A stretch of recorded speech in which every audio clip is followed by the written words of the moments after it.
Damos gracias al Señor de estar aquí una vez más. Vamos a seguir el estudio de la palabra del Señor, así que vamos a orar y siempre recordando que venimos para poder seguir escuchando la palabra del Señor y con un corazón abierto a que el Señor nos hable, nos dirija.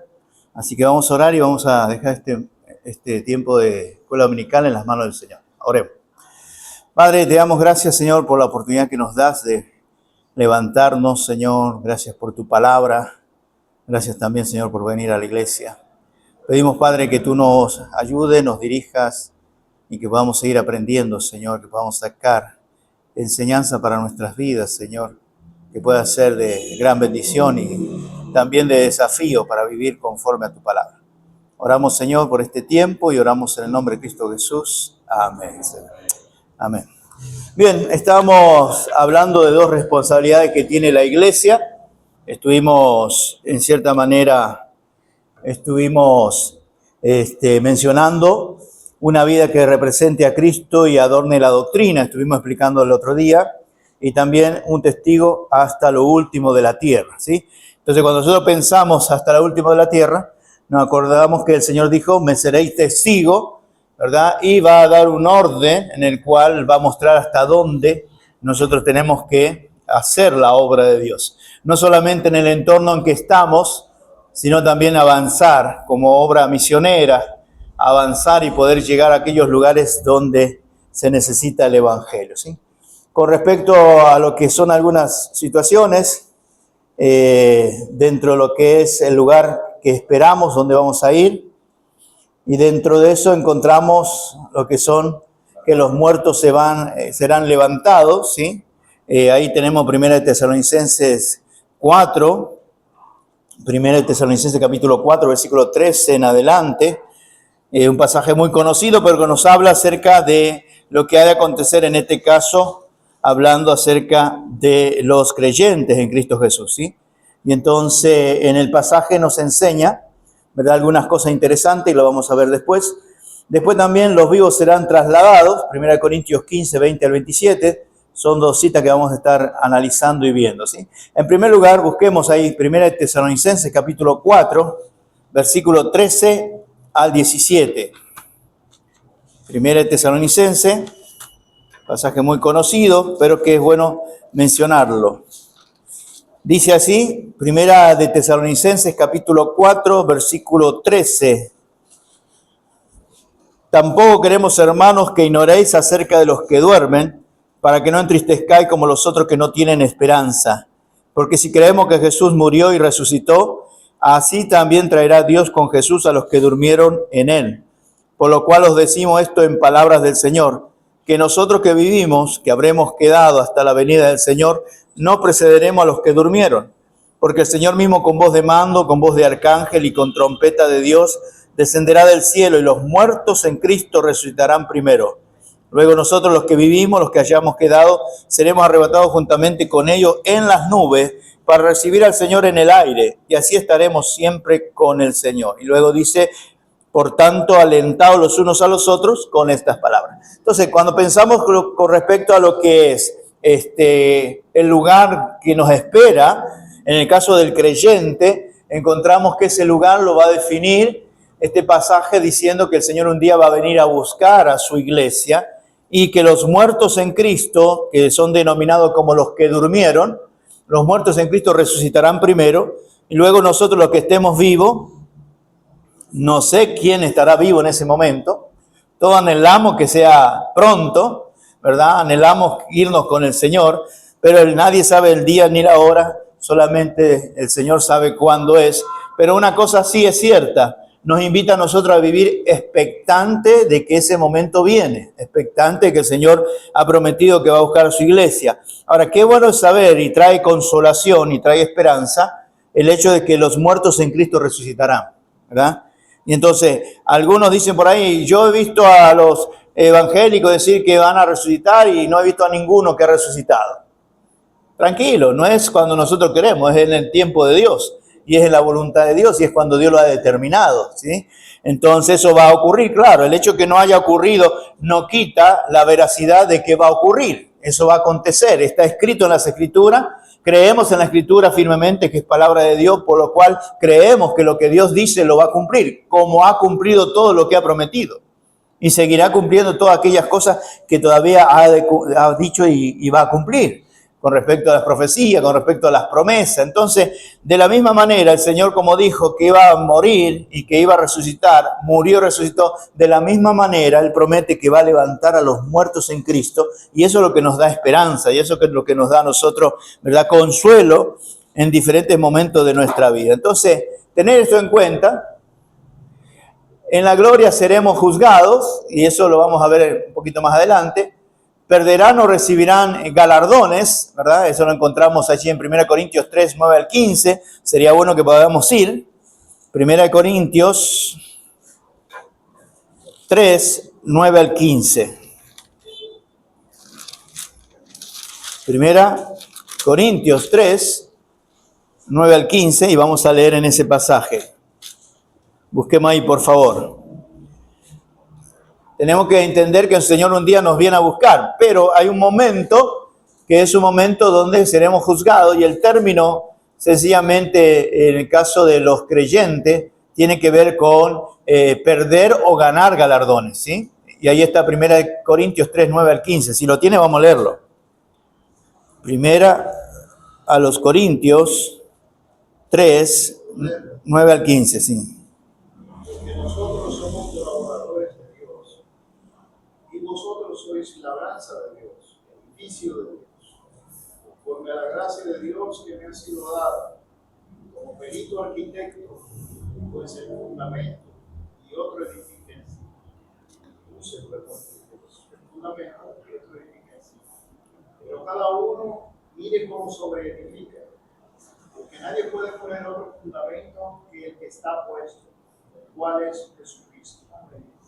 Y si sobre este fundamento alguno edificare oro, plata, piedras preciosas, madera, heno, hojarasca, la obra de cada uno se hará manifiesta, porque el día la declarará, pues por el fuego será revelada, y la obra de cada uno, cual sea, el fuego la probará.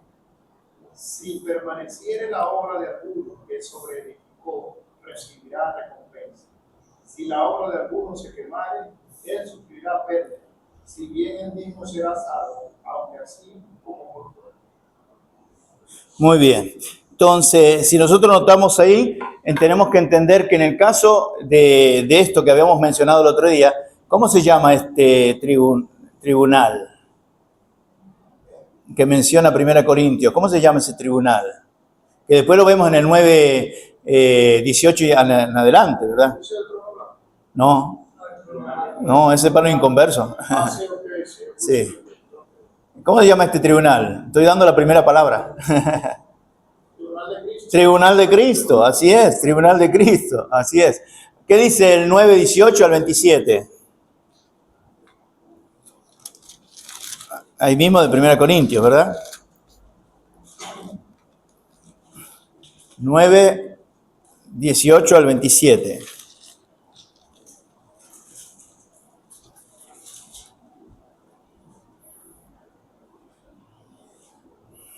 Juan, pues, en mi galardón, y predicando el evangelio, presente gratuitamente el evangelio de Cristo, para no abusar de mi derecho en el evangelio, por lo cual, siendo libre de todos, me he hecho siervo de todos para ganar a mayor número.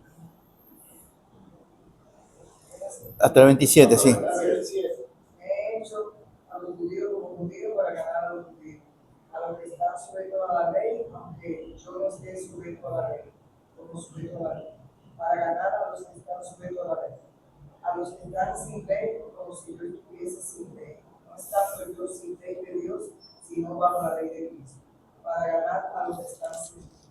Me he hecho débil a los débiles, para ganar a los débiles. A todo me he hecho de todo, para que de todo modo salve el mundo. Y esto hago por causa del evangelio, para hacerme compartícipe de él. No sabéis que los que corren en el estado, todos a la verdad corren, pero uno solo se lleva el premio. Corre de tal manera que los tengáis.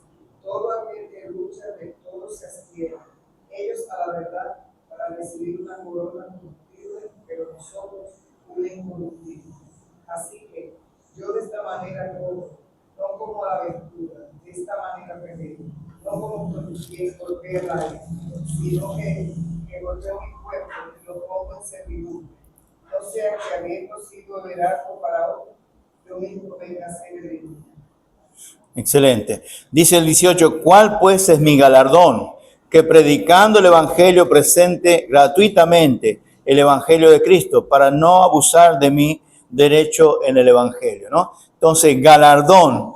En este caso, el galardón, es decir, el premio que podía tener Pablo es poder predicar el Evangelio, ¿verdad? Gratuitamente, es decir, no necesitaban darle o pagarle para que él predique el Evangelio. Primero y principal, el Evangelio se predica gratuitamente, pero sí había una responsabilidad de la iglesia de poder pagarle los viáticos, ¿verdad? El movimiento, la comida, pero dice él, esta es mi galardón, que yo le puedo predicar el Evangelio gratuitamente, ustedes no tuvieron que hacer nada, ¿verdad? Tuvo esa oportunidad de predicar. Pero en el caso del capítulo 3, hablamos de un evento en el cual la iglesia va a estar, y allí estaremos pasando todas nuestras obras por el fuego, ¿verdad? Y las que se quemen serán pérdida, pero las que queden serán las cuales nosotros vamos a poder recibir como premio, como galardón, para de esa manera poder adorar al Señor, para poder glorificar al Señor. Entonces, nosotros tenemos que estar pensando en el presente de lo que hacemos que va a afectar el futuro. Lo que hacemos para Dios en el presente, un día en aquel lugar, lo que se llama el tribunal, ¿verdad?, de Cristo, en aquel lugar seremos premiados por el Señor o tendremos pérdida. ¿Por qué habría pérdida? Porque si bien dice que nuestras obras pasarán por el fuego, pero ¿por qué habrá pérdida? Porque menciona materiales como oro, plata, piedras preciosas, pero también menciona materiales como madera, heno y hojarasca. Entonces, ¿pero por qué habrá pérdida? Porque es un lugar de premiación, ¿verdad?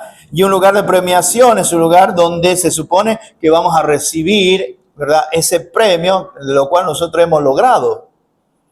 Yo no sé si usted conoce, hay un ciclista, creo que si mal no recuerdo, Anderson, algo así, Armstrong.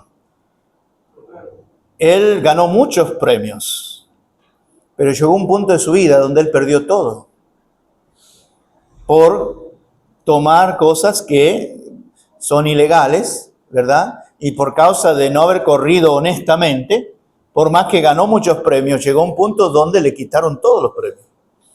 Ante el mundo por un tiempo, ¿verdad? Era ganador de cuántos recorridos de la Vuelta de París y de cuántos otros eventos internacionales. Pero en un control de doping, ¿verdad?, como se le hacen a los deportistas, salió con uno de los consumos de una sustancia que no podía consumir para esos eventos. Ya sea un remedio, ya sea, ¿verdad?, algo ilegal, lo que sea, pero esos medicamentos o cualquier cosa que haya usado, ¿verdad?, lo ponían quizás en desventaja a los demás, ¿verdad? Y entonces, sean esteroides o cualquier otra cosa, y le quitaron todo. Aparentemente iba a ir a lo que es el Salón de la Fama del ciclismo, pero le quitaron todo. Entonces quizá de repente nosotros vamos pensando que vamos al Salón de la Fama de los cielos por tantas cosas que hemos hecho, y cuando nuestras obras pasen por el fuego se quemen. ¿Pero por qué se queman? ¿Qué es lo que mide Dios para que una obra permanezca o se queme? En primer lugar, lo aprendemos desde Saúl, ¿se acuerdan?, ¿verdad?, de la época que Samuel tuvo que elegir a Saúl. Después viene y elige a David, y cuando elige a David, ¿qué le dice el Señor? No mire lo alto, no mire lo grande, lo fuerte, porque Dios lo desecha, porque lo que Dios mira es el corazón. Entonces, no es la apariencia de la buena obra que yo hago, sino es con el corazón que lo hago. ¿Entiende la diferencia? Entonces, lo que Dios va a evaluar son nuestras motivaciones. Lo que Dios va a evaluar, de qué manera lo hacemos, con qué corazón lo hacemos. Si lo hacemos para el Señor, si lo hacemos para un aplauso, si lo hacemos para que nos digan qué bien que lo hiciste, o si lo hacemos simplemente para glorificar al Señor y con la actitud correcta de humildad y con la actitud correcta de agradar a Dios y de servir a los demás. Eso es lo que se va a evaluar en aquel momento donde nuestras obras van a pasar por el fuego. Y yo tengo que tener claro que lo que yo haga en el presente va a tener, ¿verdad?, una trascendencia eterna o se va a quemar. Entonces un día estaremos cara a cara al Señor. Y déjeme decirle algo, no es la cantidad de cosas que hagamos, sino es todo lo que hagamos con un corazón correcto. Y eso es lo que se va a pasar en aquel momento. Entonces, todo lo que usted haga, siempre piense, ¿para quién lo está haciendo? Todo lo que nosotros hagamos, siempre pensemos y examinemos, ¿para quién lo estoy haciendo? Si lo estoy haciendo para Dios en beneficio del hermano, si lo estoy haciendo para Dios en beneficio de las personas que no conocen a Cristo, para que puedan escuchar el Evangelio. Todo lo que yo haga para Dios en beneficio de los demás, un día todo eso se va a pasar por el fuego. Y si usted construye, edifica con oro, plata o piedras preciosas, eso va a permanecer. Pero todo lo que haga, ¿verdad?, como madera, heno, hojarasca, es decir, para que me vean, para que me aplaudan, para que vean que estoy capaz, para que vean que yo puedo hacer eso, o cualquier otra intención para ser visto y no con un corazón correcto, todo eso pasará por el fuego y no va a quedar nada. Entonces nosotros tenemos que preocuparnos por hacer buenas obras. No somos salvos por buenas obras, pero tenemos que preocuparnos por hacer buenas obras. Por eso Efesios capítulo 2, versículo 10, ¿se acuerdan?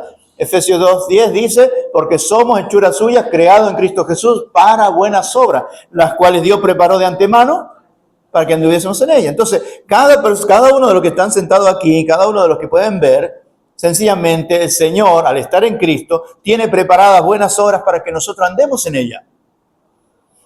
Pero no es solamente andar en ella, sino con el corazón que andamos en ella. ¿Se da cuenta?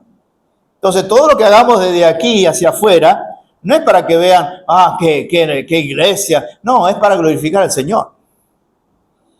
Si admiran la iglesia, que la admiren porque hace lo que Cristo mandó.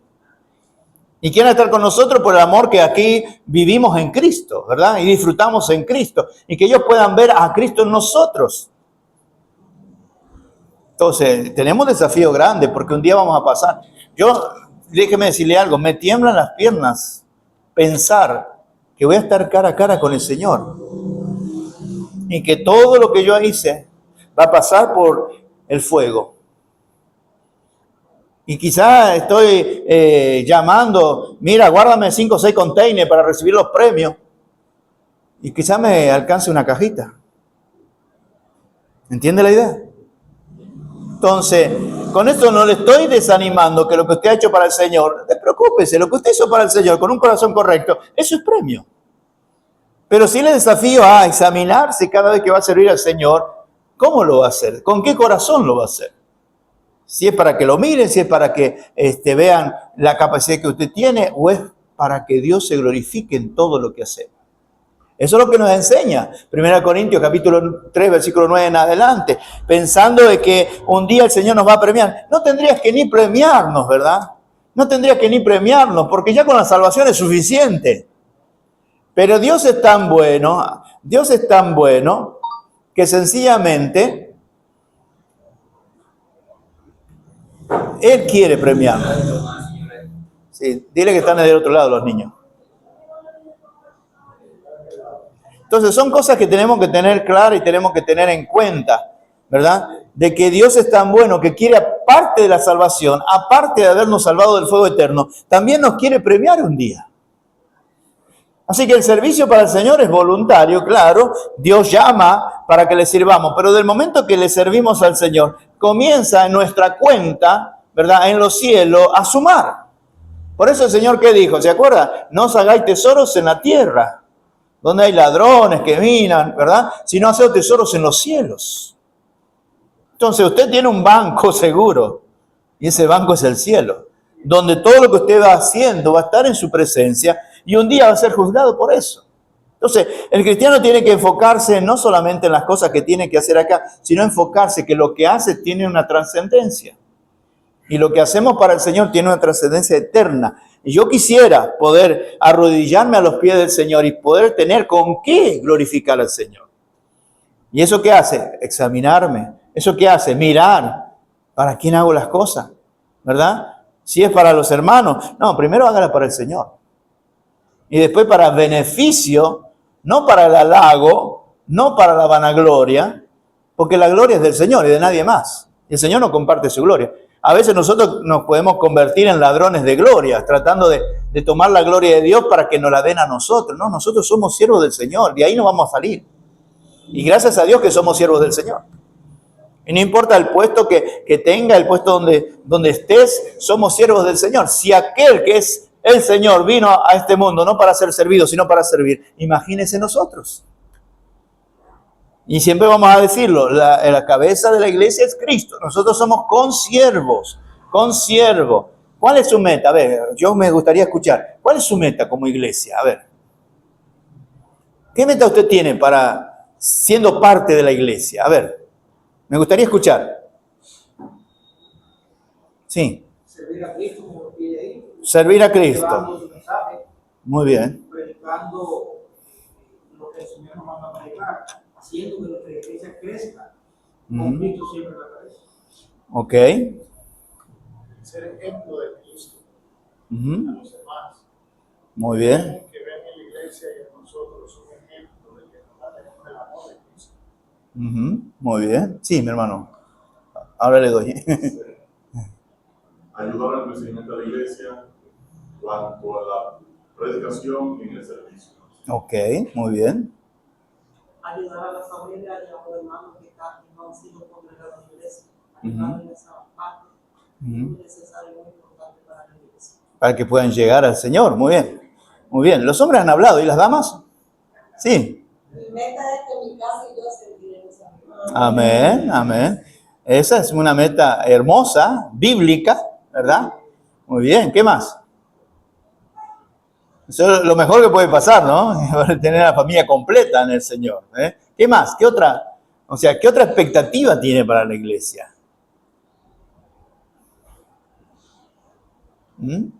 Y uno dirá, ¿y habrá más? ¿Verdad? ¿Verdad? Sí, exactamente.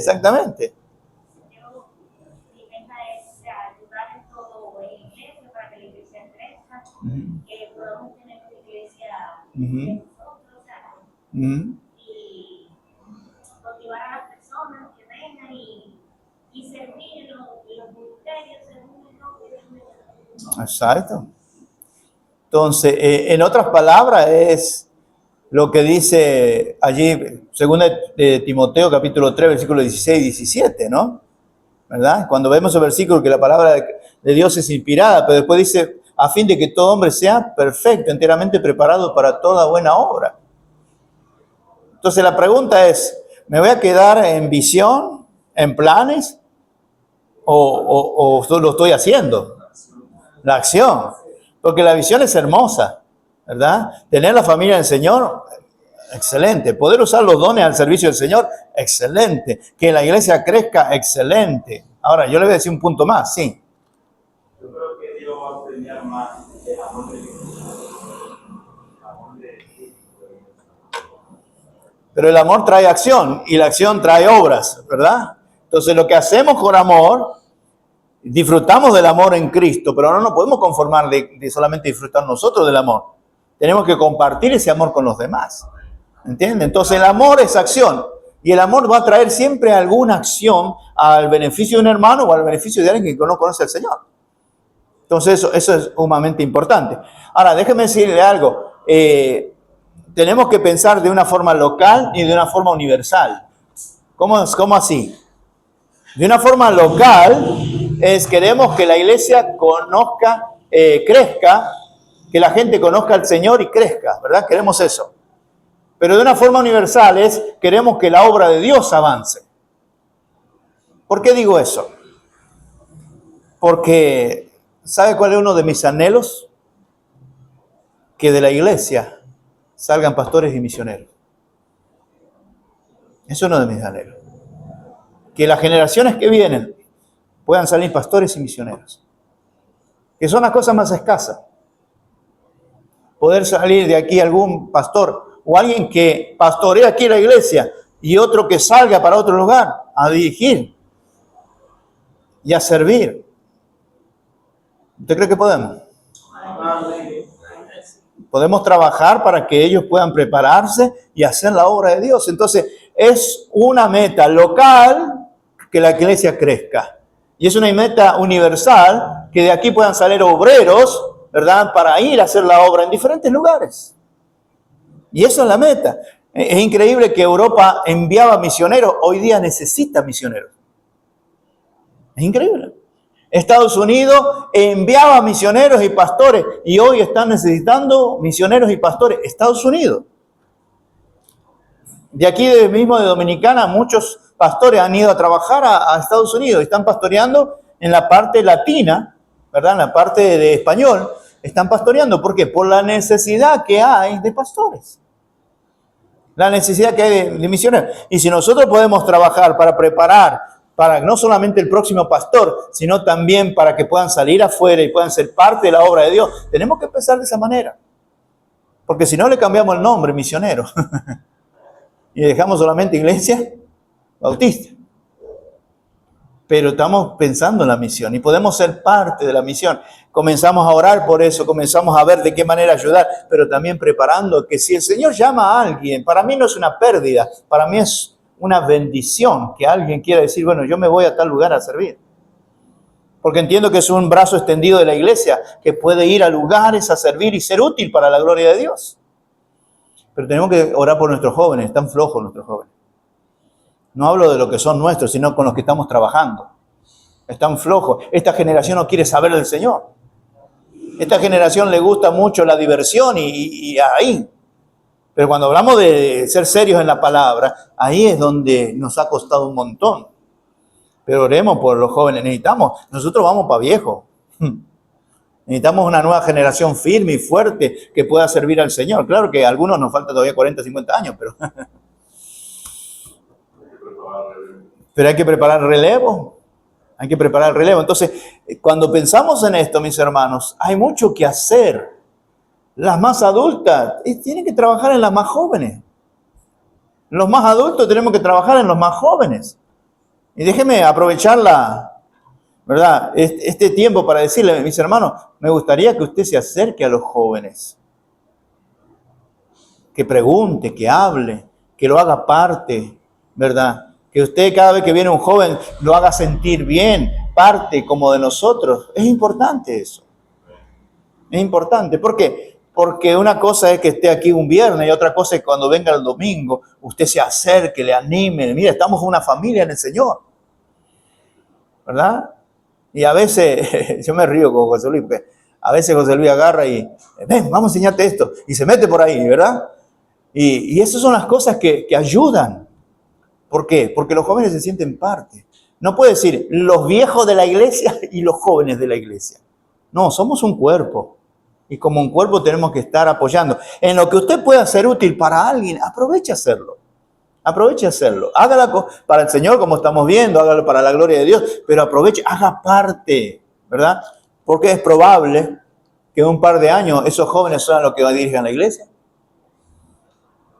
¿Se da cuenta? Entonces es sumamente importante que nosotros podamos tener esto en cuenta, hablando de visión.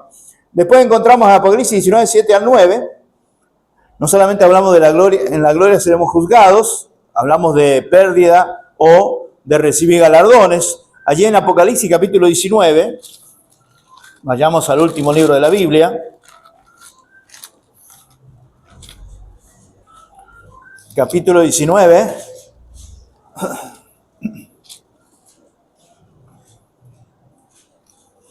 Dice 7 y 9. Gocémonos y alegrémonos y démosles gloria, porque han llegado las bodas del Cordero, y su esposa se ha preparado, y a ella se le ha concedido que se vista de lino fino, limpio y resplandeciente, porque el lino fino es las acciones justas ¿de quién? De los santos. Entonces eso está hablando de los eventos que van a ocurrir en el cielo, ¿verdad? Y dentro de esos eventos encontramos ¿qué? Encontramos lo que es el tribunal de Cristo y encontramos lo que es la boda del Cordero. Y en la boda del Cordero estamos hablando aquí de la iglesia y dice que la iglesia, la esposa del Cordero, se ha preparado Y dice el versículo 8, y a ella se le ha concedido que se vista de lino fino. ¿Y qué es el lino fino? Limpio y resplandeciente. ¿Qué es? Las acciones justas de los santos. Acciones justas de los santos. Le hago una pregunta. ¿Los creyentes harán algunas cosas que no son justas? Sabemos que no debiera, ¿verdad? Pero algunas lamentablemente sí. Y cuando eso ocurre, ¿qué tenemos que hacer? Bueno, en 1 Juan dice, confesar al Señor, pedir perdón, ¿verdad? Y el Señor nos va a perdonar. Pero la idea es que nosotros podamos ahondar cada vez más en su palabra y en el conocimiento del Señor para hacer esas acciones justas que son la vestimenta. Por eso cuando el Señor dice que se va a presentar una esposa sin mancha, limpia, sin mancha. Y esas son las acciones justas que usted y yo hacemos como iglesia.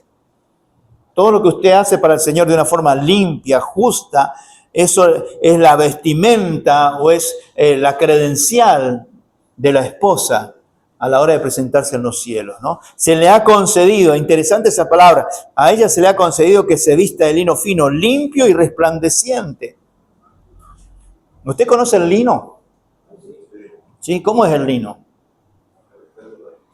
A ver, ayúdeme, que usted conoce de eso. ¿Cómo es el lino? Es color negro, ¿verdad?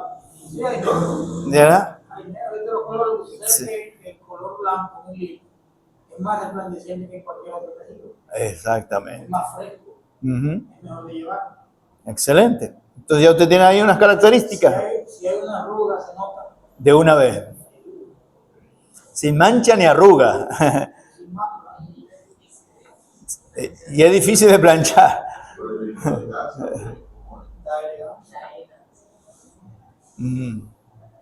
Ahora, ante aquellas telas de aquella época, el lino era algo más barato, ¿verdad? Pero ¿cuál era la diferencia? La diferencia es que el lino mostraba lo que era humildad y al mismo tiempo mostraba lo que era pureza.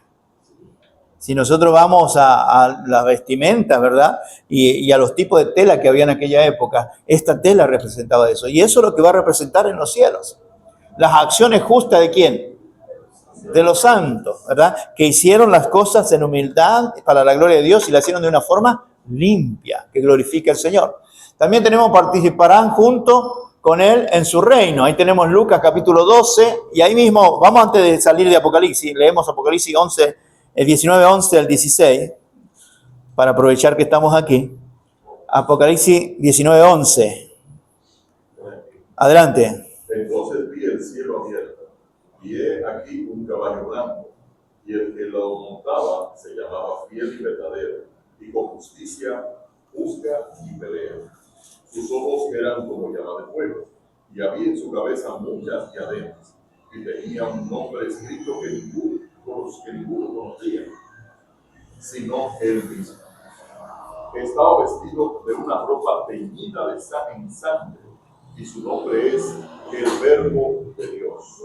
Y los ejércitos celestiales, vestidos de lino finísimo, blanco y limpio, le seguían en caballos blancos.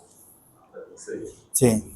De su boca sale una espada aguda para herir con ella a las naciones. Y él las regirá con vara de hierro, y él pisa el lagar del vino del furor y de la ira del Dios Todopoderoso. Y en su vestidura y en su muslo tiene escrito este nombre: Rey de Reyes y Señor de Señores. Observación. ¿Quién era el que montaba el caballo? Eso es observación, ¿verdad? ¿Quién es el que montaba el caballo? Ahí dice varios términos, aparece ahí, hermosos términos, ¿no? Yo creo que el final lo define. El versículo final que leímos lo define. Rey de Reyes, Señor de Señores. Muy bien. ¿Y quién es el Rey de Reyes, Señor de Señores? Es nuestro Señor Jesucristo, ¿verdad? Entonces, si bien eso es un evento que habría que analizar y ver dentro de la escatología, ahora no estamos en ese tema, pero sí solamente quería ver lo que era la vestimenta. Dice el 14, y los ejércitos celestiales vestidos de lino finísimo, no solo fino, finísimo, Blanco y limpio, le seguían en caballos blancos. Claro, no me haga la pregunta si en el cielo hay caballo. Ese es otro tema y ya lo tocaremos cuando toquemos Apocalipsis, ¿sí? Pero sí, lo que quiero resaltar es esa vestimenta de lino finísimo, blanco y limpio. Vamos entonces ahora sí a Lucas 12.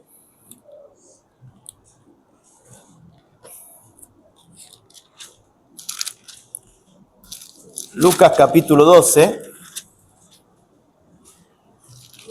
Si no va a ser como un jovencito que me preguntó, ¿y si los caballos están en el cielo, entonces los perros también van al cielo? Le digo, bueno, hay que estudiar. Lucas 12:35, vamos a ver. ¿Alguien lo tiene? Puede leerlo. Estén ceñidos vuestros lomos y vuestras lámparas encendidas.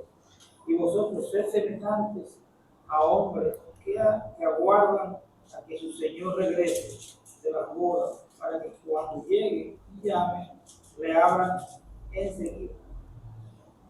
Sí, seguimos.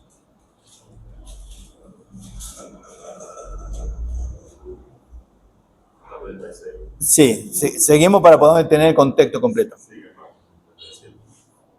Bienaventurados aquellos siervos a los cuales su Señor cuando venga halle velando. De cierto os digo que se ceñirá y hará que se sienten a la mesa y vendrá a servir.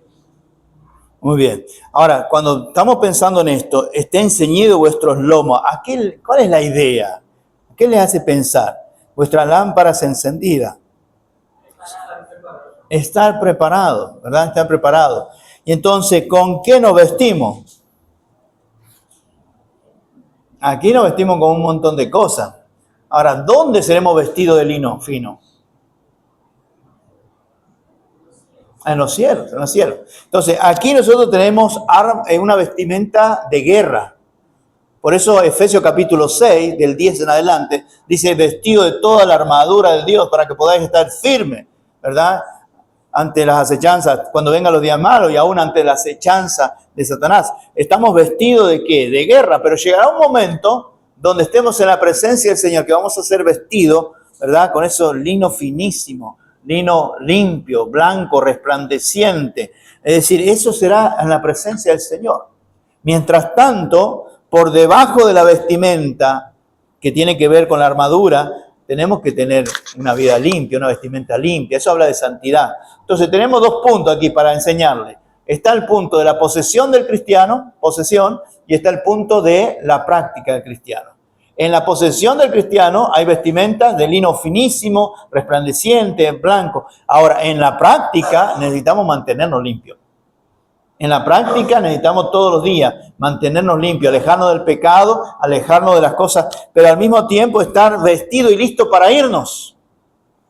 ¿Está usted listo para irse? No, que tengo que cerrar tantas cuentas, que tengo que preparar esto, que tengo que preparar aquello.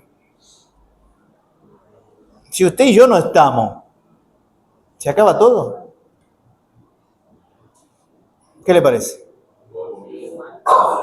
Todo sigue.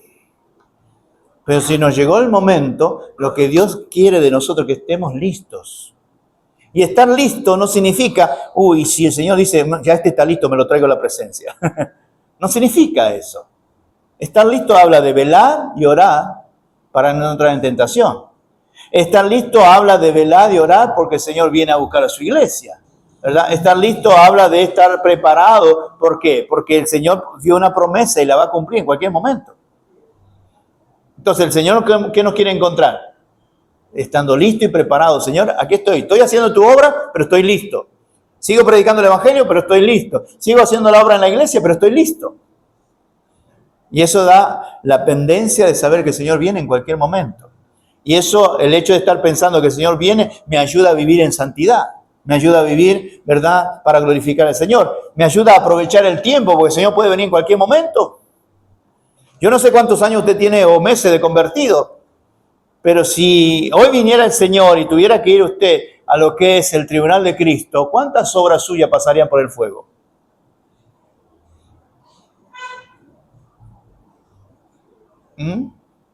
¿Cuántas cosas ya usted hizo para el Señor que pasarían por el fuego para ser evaluadas? ¿Qué le quiero decir con esto? Mis hermanos, no nos durmamos en los laureles. Hay mucho que hacer para el Señor.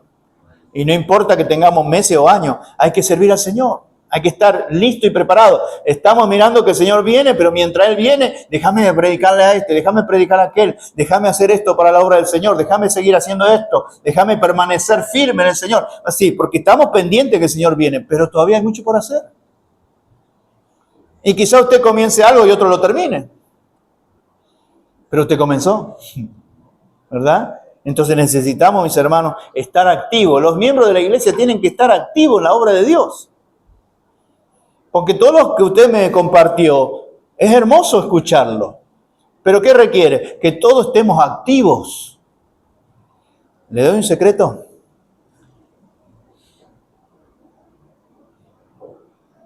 Escuche bien. Por lo general, no sé si pasa aquí, lo evaluaremos, pero por lo general, en las instituciones y en la iglesia, solo el 20% trabaja. ¿Está escuchando? Entonces, ¿qué significa eso? Que necesitamos unirnos a la obra de Dios.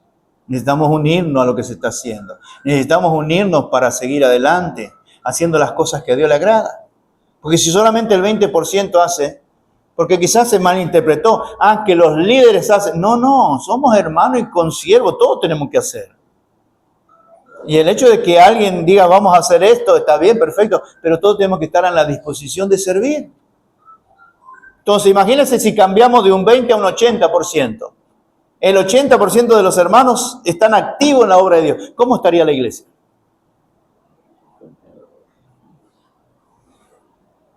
Claro, ahora no estoy diciendo que usted analice si está dentro del 20 o el 80. Pero esa es la realidad. Entonces, no queremos que sea así. Queremos que la iglesia completa esté activa en algo. Que los nuevos aprovechen a crecer, pero al mismo tiempo vayan viendo lo que se puede hacer para el Señor y usted enseñándole para que en un momento ellos también sean parte. Y eso apuntamos y eso queremos, que cada uno tenga su lugarcito donde servir al Señor. ¿Qué le parece de eso? ¿Qué le parece? Si cada uno tiene su lugarcito, Doribel hablaba de dones, si usted está poniendo su don en práctica, el que el Señor le haya dado, en beneficio de los hermanos, en beneficio del crecimiento de la iglesia, si cada uno estamos haciendo lo que nos toca hacer, pero para hacer lo que nos toca hacer tenemos que estar bien. Tenemos que cuidar nuestro testimonio, tenemos que vivir en santidad, eso es lo que requiere el Señor. Mantener nuestras ropas limpias para servir al Señor. Si hay algo que tengo que cambiar, un mal testimonio que estoy dando, necesito cambiarlo. Para entonces estar bien para servir al Señor. Entonces, la oportunidad de servicio es para todos. Ahora, cuidado. Usted tiene que estar bien con el Señor. Y si usted está bien con el Señor, entonces el Señor le va a usar grandemente. En eso tenemos que pensar. ¿Cómo está su vida delante de Dios? Si hay algo escondido por ahí, arréglelo. Para que el Señor pueda usarlo para su gloria. Porque Dios necesita obreros. A la verdad, la mies es mucha y los obreros son pocos. Y si la mies es mucha y los obreros pocos, necesitamos ¿qué? Orar, Señor, manda más obreros a la mies. ¿Y por qué tienen que venir de afuera si de aquí pueden salir? Señor, avívanos, reanímanos y que aquí puedan salir obreros para esa mies. Porque la verdad la mies es mucha, mis hermanos. Hay mucha gente allá afuera. Usted mírese aquí alrededor, usted mira cuántos somos. Ahora, por cada uno de ustedes, ¿verdad? Hay cientos en los colmadones. Por cada uno de nosotros. Entonces, ¿la mies es mucha o no? Es mucha. Pero yo tengo que ser diligente y al mismo tiempo, ¿verdad? Ser intencional. ¿Me va a terminar el año sin yo ganar a uno para Cristo? ¿Va a terminar el año sin que yo guíe a alguien para Cristo? No. Vamos a trabajar. Vamos a trabajar. Imagínense, si cada uno de nosotros ganamos uno para Cristo, aquí estamos el doble. de lo que estamos solamente en la escuela dominical. Ahora imagínense si la iglesia gana uno para Cristo. Entonces tenemos que ponernos metas. Yo quiero ganar. No soy evangelista, no importa. Pablo le dijo a Timoteo, haz obra de evangelista. Entonces poner una meta. Yo quiero para este fin de año, de aquí a fin de año, ganar un alma para Cristo. ¿Y qué requiere eso? Oración. ¿Qué requiere eso? Buen testimonio. ¿Qué requiere eso? Aprender bien el evangelio, si no lo sabe, y hablarlo. Y el Señor le va a usar. Entonces, cada una de estas cosas son importantes. El Señor un día nos va a juzgar por estas cosas. Pero yo quiero llegar a ese momento de la historia futura donde el Señor pueda pasar todas las obras por fuego. Y ojalá muchas se queden. Ojalá muchas hayan sido oro, plata y piedras preciosas. Ojalá muchas hayan sido así. Así que el desafío, mis hermanos, el hecho de que saber que Cristo viene, tiene que desafiarnos a servir. Pero para servir tengo que estar ¿cómo? Bien. Y cuando estoy bien, el Señor me usa. Cuando no estoy bien, entonces es un desafío para todos. Seguimos.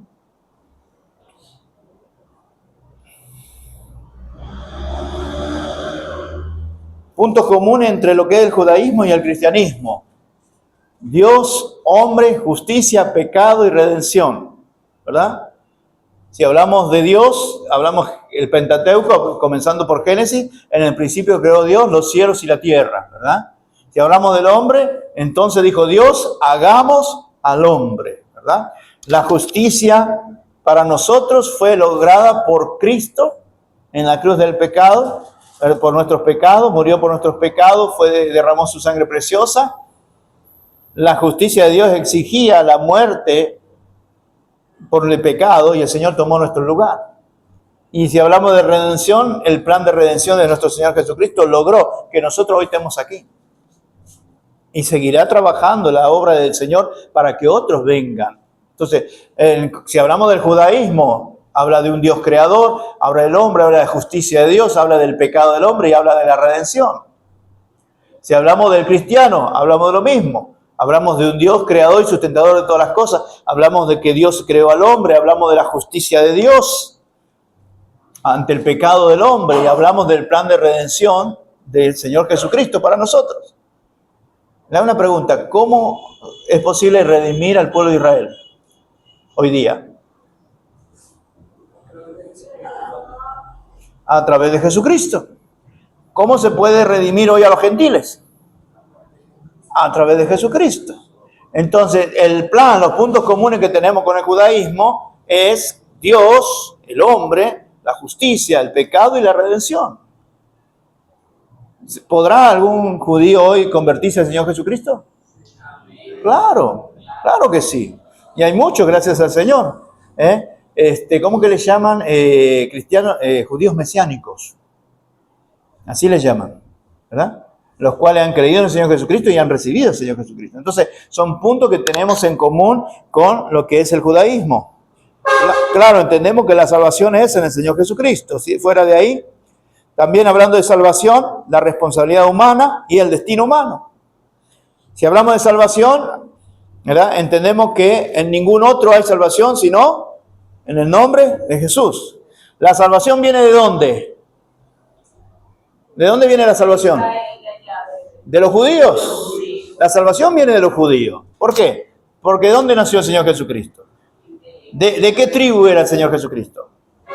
De la tribu de Judá, ¿verdad? ¿Dónde nació? En Belén. ¿Y Belén a quién le pertenece? A Judá, ¿se da cuenta? Entonces, de la salvación para nosotros viene de los judíos.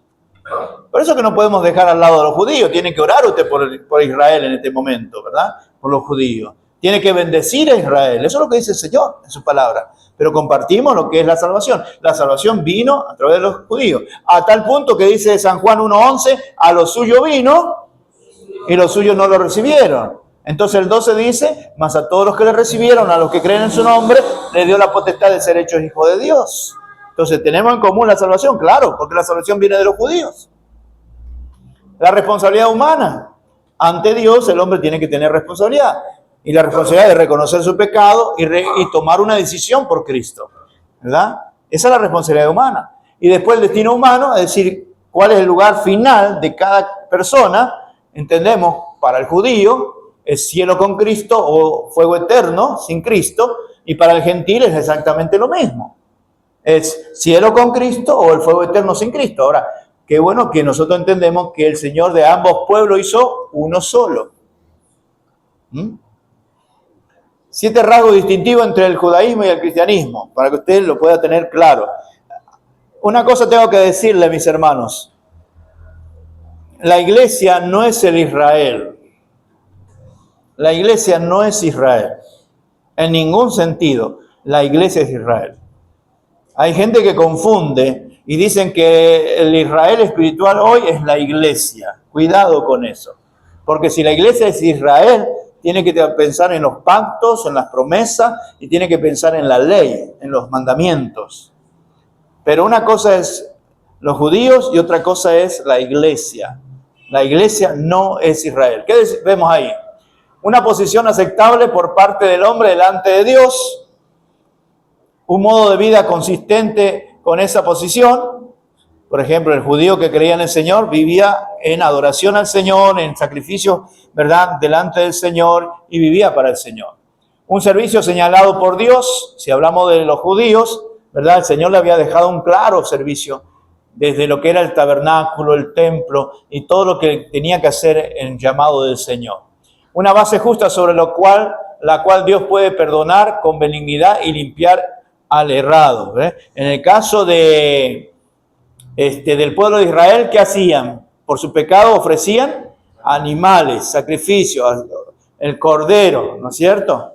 Ahora, para nosotros hoy día, Cristo es el Cordero de Dios que quita el pecado, ¿verdad? Entonces tenemos esa conexión. Seguimos.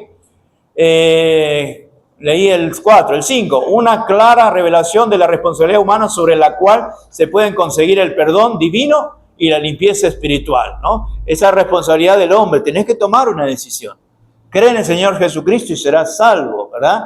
Entonces, dice Juan 5:24, de cierto os digo que el que oye mi palabra y cree que me envió tiene vida eterna y no vendrá condenación, más ha pasado de muerte a vida, ¿verdad? Y si seguimos a Juan capítulo 3, versículo 17, versículo 18, sencillamente hay una responsabilidad, y esa responsabilidad es del hombre que tiene que tomar una decisión. Una base efectiva sobre la cual Dios puede ser adorado y presentado con las súplicas en oración. En el caso de Israel, ¿a quién oraba? ¿A quién oraba Israel? Bueno, hay muchos nombres en el Antiguo Testamento, ¿verdad? Jehová es uno de ellos, ¿sí? Pero hay muchos nombres. Pero bueno, podemos definirlo, adoraba a Dios. ¿De qué manera adoraba a Dios? Tenía un lugar específico, ¿se acuerdan? Tenían primero fue el tabernáculo y después fue el templo. Y cuando no tenían templo, ¿qué problema? ¿Qué hacía Daniel cuando oraba? Se enfocaba hacia donde Abría la ventana y oraba hacia donde debía estar el templo. Muy bien. ¿Por qué? Porque ese era el lugar donde Salomón, no sé si recuerdan, Salomón dijo, si alguien orara, ¿verdad?, en este lugar, entonces al no estar en ese lugar, en el caso de Daniel, que estaban expatriados, ¿verdad?, oraban hacia ese lugar. Ese era el lugar de contacto con Dios. ¿Y en el caso nuestro? Oramos al Padre en nombre de Jesús, sabiendo que Nosotros también oramos al templo, hacia el templo, pero no hecho de mano. Es la presencia del Señor, ¿verdad? Allí está. Acuérdense que lo que estaba aquí era figura de lo eterno. ¿Se acuerdan? De lo que ha de venir. Entonces, cuando nosotros oramos ¿qué? Al trono de Dios. ¿Ahí dónde está el trono de Dios? En el cielo, decimos, ¿verdad? Bueno, todo lo que está aquí es figura de lo que ha de venir o de lo que ya está en la presencia del Señor. Entonces, no tenemos un templo fijo. Por ejemplo, si usted está, qué sé yo, en Peravia, usted no se va a poner a orar hacia aquí. No, usted va a orar directamente al Padre, como decía Águeda, ¿verdad? ¿Dónde está el Padre Celestial? Ya ese velo fue rasgado cuando el Señor Jesucristo murió en la cruz, ¿verdad? El velo se rasgó de arriba abajo y abrió la entrada. Por eso tenemos Hebreos capítulo 4, versículo 16, ¿se acuerdan? A ver si se acuerdan. 4:16. Porque tenemos entrada directa. Ajá. ¿Sí? Hebreos 4:16. Entremos confiadamente hasta el trono de la gracia. Para alcanzar misericordia y hallar gracia para el oportuno socorro. Entonces, al abrirse el velo, ya nosotros tenemos entrada directa. Antes necesitábamos al sumo sacerdote que entrara al lugar santísimo. Hoy nosotros somos sacerdotes por la obra de Cristo para poder tener conexión directamente con Dios, para poder llegar hasta la presencia del Señor. No necesitamos un clérigo para yo poder orar y clamar delante de la presencia del Señor. No necesito. Cada uno de nosotros tenemos un ministerio, ¿verdad?, de lo que es el sacerdocio para poder entrar a la presencia de Dios todos los días, en todo momento. El sumo sacerdote entraba una vez al año, ¿se acuerdan? Una vez al año. Ahora, el Señor Jesucristo hizo una obra en la cruz del Calvario para siempre. Y el Señor hizo esa franca entrada a la presencia de Dios que todos nosotros podemos. Y a veces no lo usamos, mis hermanos. Como siempre digo, yo no estoy conforme con mi tiempo de oración. Necesito más. No sé usted.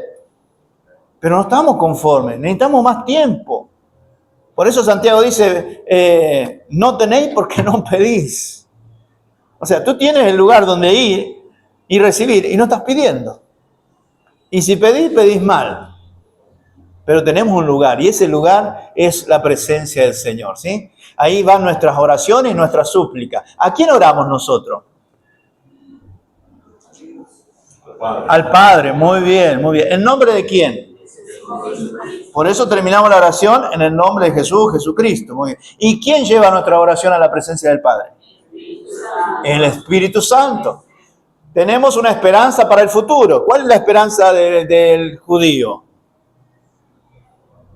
No lo una hora a la iglesia, pero ¿cuál es la esperanza del judío? Que venga el Mesías. El Mesías. El Mesías. Lamentablemente no lo han reconocido todavía, ¿verdad? Pero es el Mesías. ¿Y cuál es la esperanza de nosotros? La venida del Señor Jesucristo. Cristo. Cristo es nuestra esperanza. Así que tanto para el judío como para el gentil, Cristo es la esperanza de gloria. Eso es lo que nos enseña Gálatas, ¿verdad? La doctrina de la iglesia, nos quedan 3 minutos.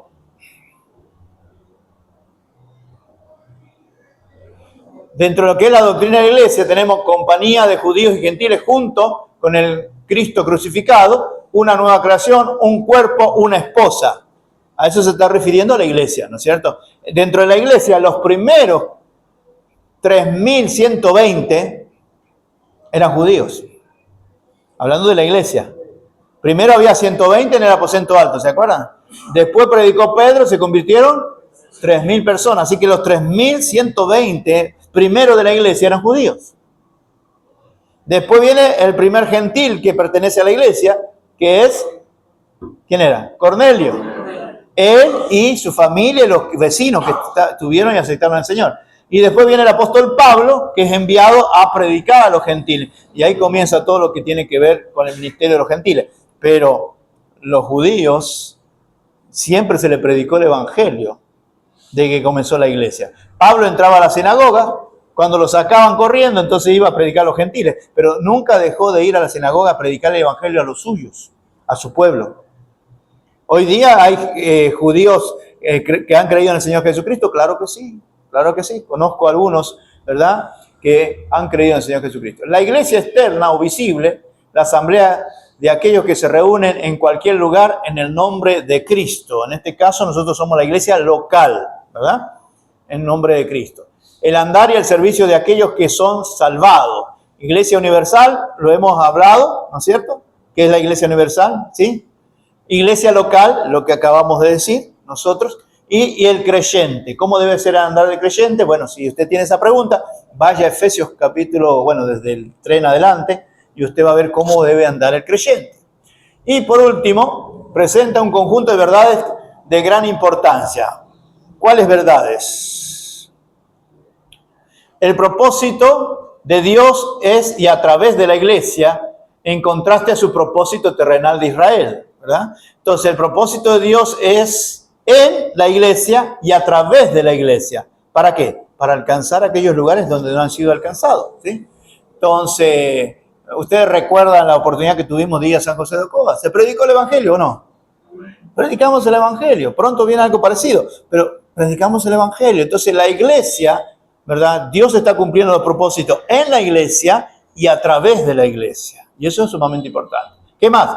Propósito divino para la edad presente, es decir, lo que nosotros hoy estamos viviendo como iglesia, y son cosas importantes que podamos tener en cuenta. Hay un plan, un propósito divino en este presente. ¿Y cuál es el propósito de Dios a través de este presente? Es que la gente conozca de Cristo antes que Cristo venga. El Señor no retarda su promesa como algunos la tienen por tardanza. ¿Pero qué está esperando? Que alguno más procedan al arrepentimiento. Ojalá sean nuestros familiares. Amén. Ojalá sean. Y nuestros vecinos, nuestros amigos. ¿Qué más? Tenemos también ahí las nuevas realidades y relaciones establecidas por medio de la muerte y la resurrección de Cristo, ¿no? Cuando creemos en la resurrección de Cristo, cambia lo que es mi situación con Dios y cambia lo que es mi situación con las personas, ¿verdad? ¿Cómo cambió mi situación con Dios? Siendo pecador condenado, ahora soy pecador perdonado y tengo una relación con Dios. ¿Cómo cambia mi relación con las personas? Bueno, ahora yo tengo que mostrar el amor de Cristo. Yo tengo que mostrarle a Cristo a través de mi vida. Ministerio presente del Espíritu Santo. Hoy nosotros contamos con lo que es el ministerio del Espíritu Santo. El Padre envió, el Hijo vino, hizo la obra redentora, pero ahora cuando el Señor ascendió a los cielos, allí en Hechos capítulo 2, mandó el Espíritu Santo y el que está actuando ahora directamente es el Espíritu Santo, ¿verdad? ¿Por qué? Nosotros somos ¿qué? Templo del Espíritu Santo, ¿sí o no? El ministerio del Espíritu Santo es enseñar la palabra y recordar lo que Cristo dijo. El ministerio del Espíritu Santo es hacernos entender la palabra, nos ilumina. El ministerio del Espíritu Santo tiene que ver con ayudarnos a discernir entre lo que es de Dios y lo que no es de Dios. Y así seguiríamos mencionando todo lo que tiene que ver con lo que es el ministerio del Espíritu Santo. Uno más importante, el Espíritu Santo es el que convence de pecado, de justicia y de juicio. O sea que ahora estamos en el momento de lo que es la obra del Espíritu Santo. Ya Cristo vino, terminó, consumado es, ascendió a los cielos y el que está actuando ahora es el Espíritu Santo. Claro que la oración no es al Espíritu Santo, es al Padre. Y no es en el nombre del Espíritu Santo, es el nombre del Hijo. Pero el Espíritu Santo tiene el ministerio de interceder por nosotros. Dice que va a la presencia de Dios, intercede por nosotros con gemidos indecibles. ¿Cómo hemos de pedir como conviene? Dice, no lo sabemos, pero el Espíritu Santo se encarga de eso. Así que tenemos un ministerio tremendo del Espíritu Santo. Y cuando estábamos allá enfrente, hablamos acerca de la doctrina del Espíritu Santo. No sé si lo recuerda. Y si usted no estuvo, bueno, ya tendremos la oportunidad en algún otro momento de hablar de eso. Importante, base para suplicar por una vida que honre a Dios y el servicio del creyente, ¿no? Tenemos en la palabra del Señor de qué manera quiere que Dios ser servido, y todas esas cosas las tenemos claras ahí. Bueno, hemos llegado al término de este tiempo, ¿sí? Hay muchas cositas más ahí que después estaremos observando, o ya podemos terminarla porque nos quedan 2 minutos. Es la última, ¿no? La verdadera iglesia sostiene una relación especial con la Trinidad. Dios el Padre, su Padre, Dios el Hijo, manifestado en 7 figuras, y ahí dentro de las 7 figuras está el pastor y las ovejas, ¿se acuerdan? ¿Sí? La vid y los pámpanos, allí en Juan capítulo 15, la piedra angular y la piedra de un edificio, el sumo sacerdote y el reino de los sacerdotes, el último Adán y la nueva creación, la cabeza y el cuerpo, el esposo y la esposa. Son figuras del Señor Jesucristo, ¿sí? Después terminaremos con las que quedan del Espíritu Santo. Bien, ¿alguna pregunta hasta aquí? ¿Está claro? Muy bien. ¿Cuántos votan para que toda la iglesia esté aquí? Necesitamos toda la iglesia aquí. Son cosas que no se las van a dar quizá en un culto. Por eso se llama escuela dominical. escuela dominical, y anhelamos que todos puedan estar acá para que pueda ser un tiempo especial con la palabra. Vamos a orar para terminar.